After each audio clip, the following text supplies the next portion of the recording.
my show, AB show. வணக்கம் நண்பர்களே, நம்ம இந்த வீடியோல எதை பத்தி பார்க்க போறோம்னா, இங்கிலாந்து மன்னர் 3ஆம் சார்லஸுக்கு புற்றுநோய். அடுத்த மன்னராக பதவியேற்க போகும் வாரிசு யார்?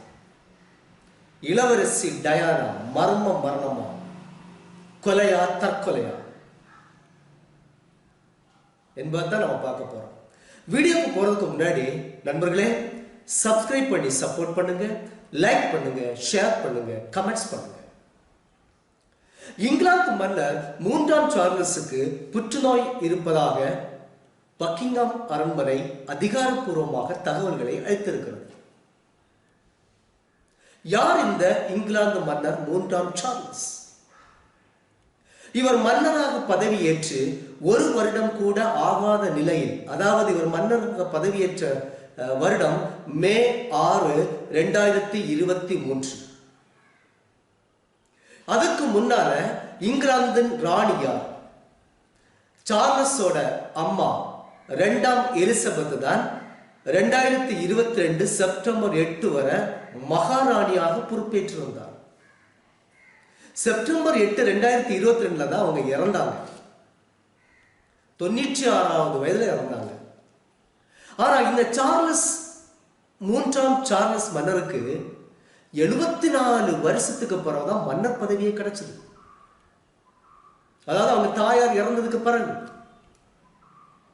இந்த சார்லஸ் 3ஆம் மன்னர் கூட முதல் மனைவி யாருன்னு கேட்டீங்கன்னா இளவரசி டயானா.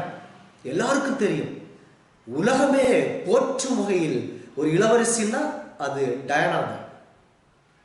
இந்த டயானா இளவரசி சார்லஸ் மன்னர் 3ஆம் சார்லஸ் மன்னரோட முதல் மனைவி. இந்த சார்லஸுக்கும் இளவரசிக்கும் எப்ப கல்யாணம் வந்துச்சுன்னா 1981ஆம் வருடம். இந்த 81ஆம் வருடத்திலிருந்து 96 வருடம் வரை இவங்க நல்லா வாழ்ந்தாங்க. ஆனா இந்த இளவரசிங்கிறவங்க மிகப்பெரிய அழகு தேவதைன்னு சொல்லுவாங்க. உலக மக்களை கவர்ந்து இழுக்கின்ற ஒரு ஆற்றல் மிக்க ஒரு இளவரசி தான் டயானா. பேரழகின்னு சொல்லுவாங்களே.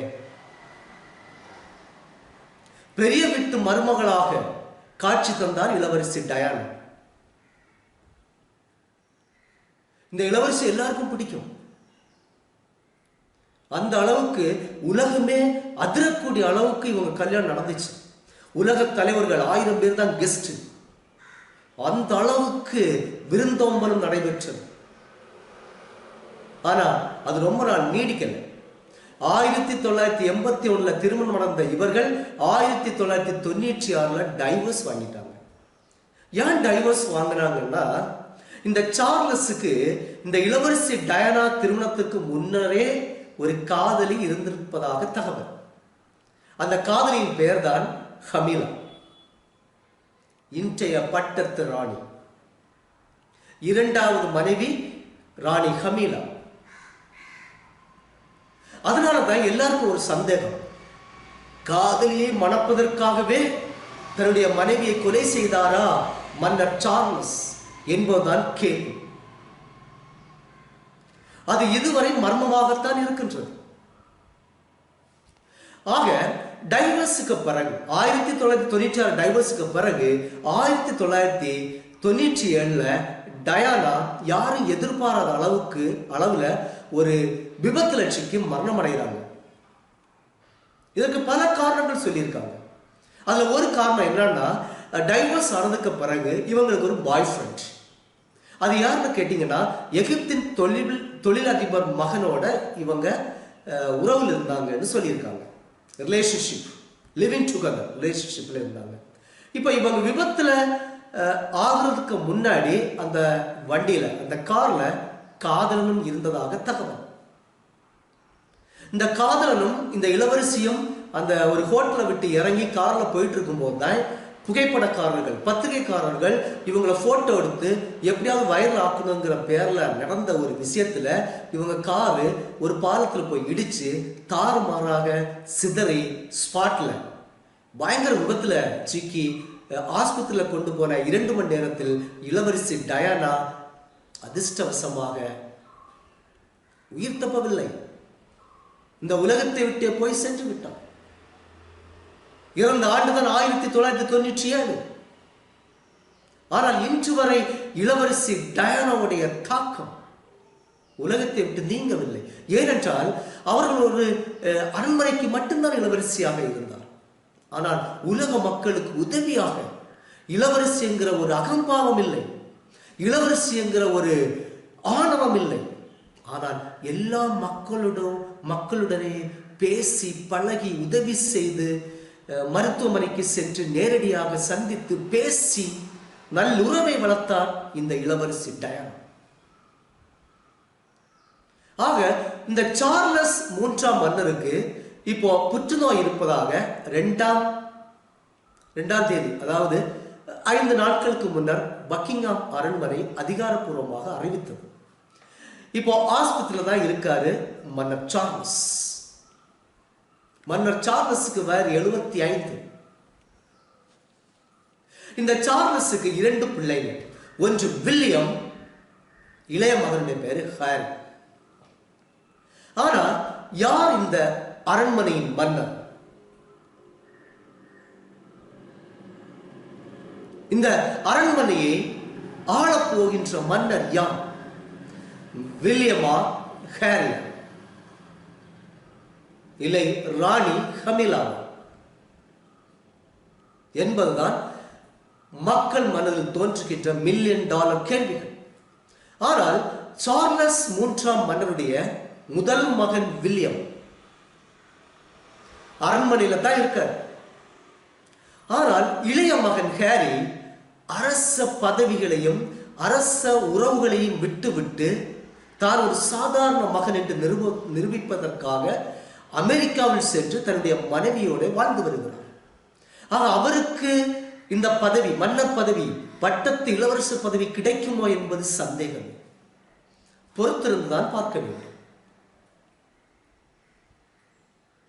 ஆக இந்த இளவரசருக்கு இந்த நோய் எத்தனை வருடங்கள் இருக்கும், எத்தனை வருடங்கள் இந்த மன்னர் சார்லஸ் உயிர் வாழ்வார் என்பது யாருக்கும் தெரியாத ஒரு புதிர். ஆனால் இங்கிலாந்தை பொறுத்த மட்டில் மன்னர் தான் ஆட்சி அதிகாரங்கள் எல்லாம் மன்னரிடம்தான் புதைந்து கிடக்கின்றது. இந்த மன்னருக்கு என்று சில கடமைகள் இருக்கின்றன. பிரிட்டனின் அதிகாரப்பூர்வமான தலைவர் மன்னர் சார்லஸ் தான். அரசியல் ரீதியாக நடுநிலை வகிப்பவரும் இவரே. நாடாளுமன்றத்தை கூட்டவும், நாடாளுமன்றத்தை கலைக்கவும், ஆட்சி அமைக்கவும் இந்த மன்னருக்குத்தான் அதிகாரம். நிதிநிலை அறிக்கைகளை சமர்ப்பிப்பதற்கு முன்னால் மன்னரிடம் ஒப்புதல் வாங்கிவிட்டு தான் நிதிநிலை அறிக்கையை சமர்ப்பிக்க வேண்டும். அப்படிப்பட்ட மிகப்பெரிய அதிகாரம் உடையவர் தான் மன்னர் சார்லஸ். ஆனால் இப்பொழுதோ படுக்கை. என்ன செய்வது? பொதுவாக இங்கிலாந்து மன்னர்களுக்கு உண்மையான அதிகாரம் இருக்கிறபடியினால்தான் இவருடைய நோயை பற்றிய உண்மை சம்பவங்களை பொதுவாக வெளியில சொல்ல மாட்டாங்க. ஏன்னா நோய் இருந்துச்சுனாலே அவளுடைய அதிகாரத்தை பலவீனப்படுத்தும். ஒரு மனிதனுக்கு நோய் வருகிற வரையில் தான் அதிகாரம். நோய் வந்த பிறகு அவனை யாரும் மதிக்க மாட்டான், அதிகாரம் குறைக்கப்படும். இது ஏன் இதுக்கு சொல்றாங்கன்னா, இவருடைய தாத்தா, அதாவது சார்லஸ், கிங் சார்லஸின் தாத்தா கிங் ஜார்ஜ் 6 1952ஆம் வருடம் தனது 56வது வயதுல நுரையீரல் புற்று நோயால் இறந்தார். இதை அன்றைய பிரிட்டிஷ் மக்களுக்கு தெரிவிக்கவே இல்லை. ஏன்னா இருந்ததாக தகவல் சொன்னால் மன்னரை யாரும் மதிக்க மாட்டார்கள், மன்னருடைய அதிகாரம் பலவீனப்படும் என்று அறிந்து அன்றைய தினம் யாரும் சொல்லவில்லை, அன்றைய நாட்கள் யாரும் சொல்லவில்லை. ஆனால் இன்று ஒரு மாடர்ன் உலகம், இதில் ரகசியம் காக்க யாரும் முன் வருவதில்லை. Sharing knowledge is power. ஆக இந்த புற்றுநோயை மக்களிடையே விழிப்புணர்வை ஏற்படுத்தும் விதத்திலும் பக்கிங்ஹாம் அரண்மனை இந்த செய்தியை உண்மையாக வெளியிட்டிருந்தது. ஆகவே நாம் பொறுத்திருந்துதான் பார்ப்போம். எல்லாரும் அவரவர் இறைவனை பிரார்த்திப்போம். உலகத்தில் வாழுகின்ற எல்லா கொட்டும் நோய்களும் இன்றிலிருந்து அகப்படுவதாக எல்லாரும் பிரார்த்திப்போம். ஆக எல்லா மனுஷனுடைய நோயும் இன்றிலிருந்தே ஒளியட்டும். அதே போல மன்னர் சார்லஸ் 3ஆம் மன்னர் புற்றுநோயால் அவதிப்படுகிறார். அவருடைய நோயும் இன்றிலிருந்து அகலக்கடவது. எல்லாரும் பிரார்த்திப்போம். இந்த வீடியோ பிடித்திருந்தா சப்ஸ்கிரைப் பண்ணுங்க, லைக் பண்ணுங்க, ஷேர் பண்ணுங்க, கமெண்ட்ஸ் பண்ணுங்க. நன்றி.